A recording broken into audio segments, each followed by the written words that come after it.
Bruh. People whose first relationship was very long-term, what weird thing did you believe was normal until you started seeing other people?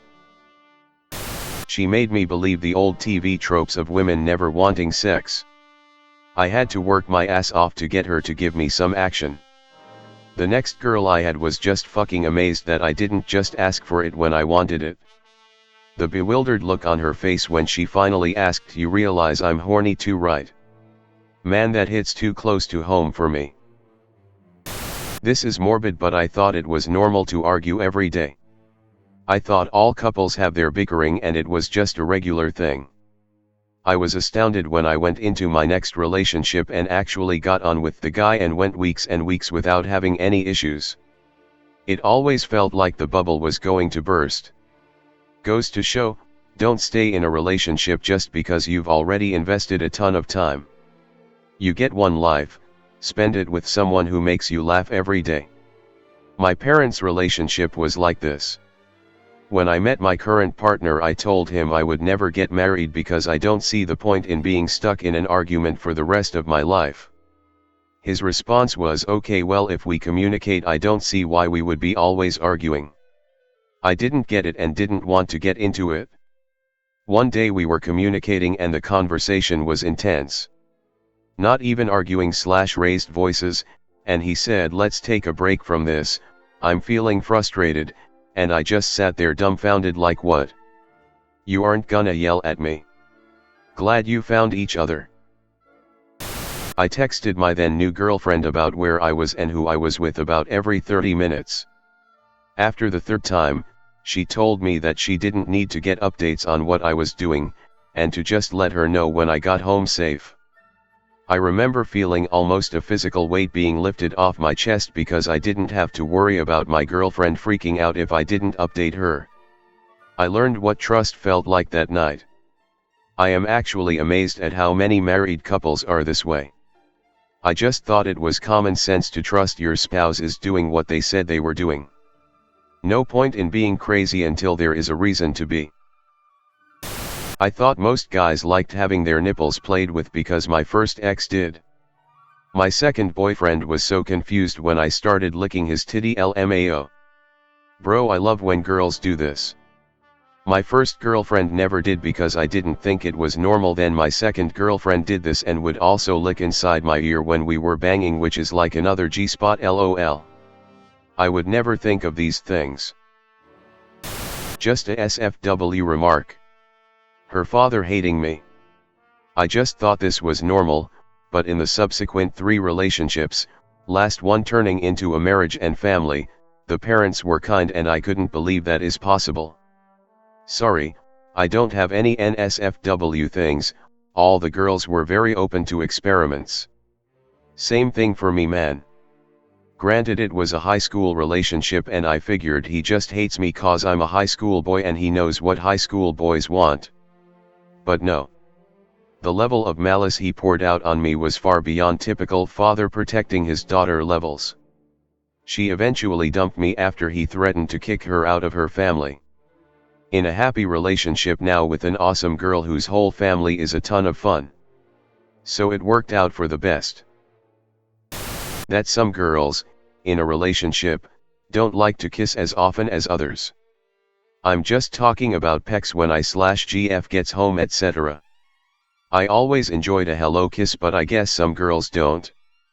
r/herpes_free_since_73 with a username like that I would have also been a little hesitant to get a peck. Why? They've literally said they haven't had an issue in almost 50 years. Maybe it's herpes. Free since 73. People's love languages are all different. It's especially jarring when you have a lot of experience doing things a certain way, and then finding out that isn't what somebody else needs. It can take some work to figure out what's inherent to yourself and what was learned from your partner. This is super valid and I feel like it applies to other types of relationships too. Learning about different ways people express affection for each other and why they might do it that way was a big help for understanding my mom. For me, I express and understand affection by spending time with someone. But my mom never really wanted to spend much time with me, and didn't appreciate me trying to spend a lot of time with her. It made me feel really unimportant and a bit unloved at times. But then I came across the site talking about different kinds of showing care, and found one that fit her perfectly on it. Showing affection by doing things for someone. Not with them, but for them, to make their lives easier. My mom had been trying all that time to show she cared by doing little things for me all the time, things I often hardly even thought to notice. And that was probably why she would get so upset when she asked me to do some small thing for her and then I forgot. Me forgetting to do that small and seemingly unimportant thing probably made her feel unimportant and unloved. Figuring that out has really helped me understand her. It wasn't super long term, only about a year, but when you're in high school that's fairly long term. My ex was a very clingy dude, sweet, but would follow me around every social gathering and get jealous of me spending time with my friends. When I started dating the guy who is now my husband, I remember looking around at a party early on of mostly my friends that he hadn't met before and I couldn't find him. I asked someone where he was and he was out by the fire with a group of people chatting and hanging out. I was astonished that we could just go our separate ways in a social setting and that was totally fine. We didn't have to be attached at the hip the whole time. As a clingy guy trying to not be, what would you say is the appropriate amount of time to be with your partner v friends at a party? Don't think of it as appropriate amount of time. If you are hanging out and chatting along with your girl, that's cool. But if you are just standing there while she is talking, that is being clingy. Porn is not a documentary.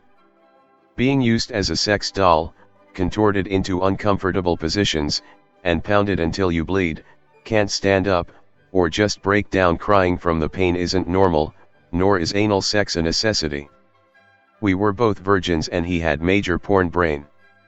I thought I was bad at sex and would never be able to have a positive experience with intimacy until I finally left him and was with my second boyfriend.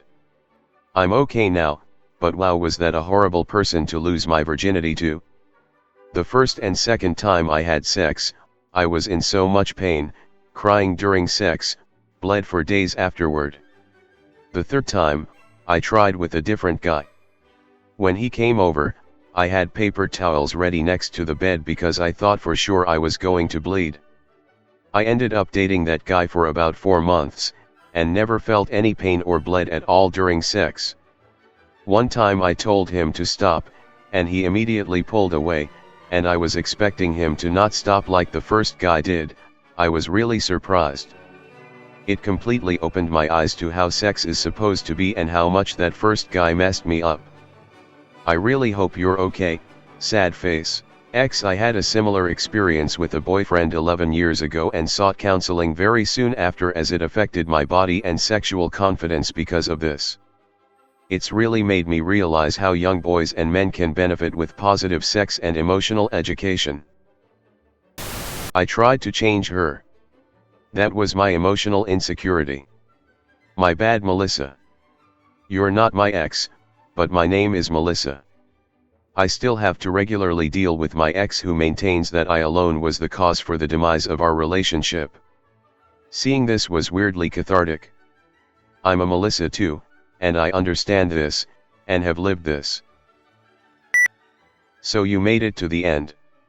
Maybe you want to leave a like and subscribe to my channel. Have a nice day, my friend.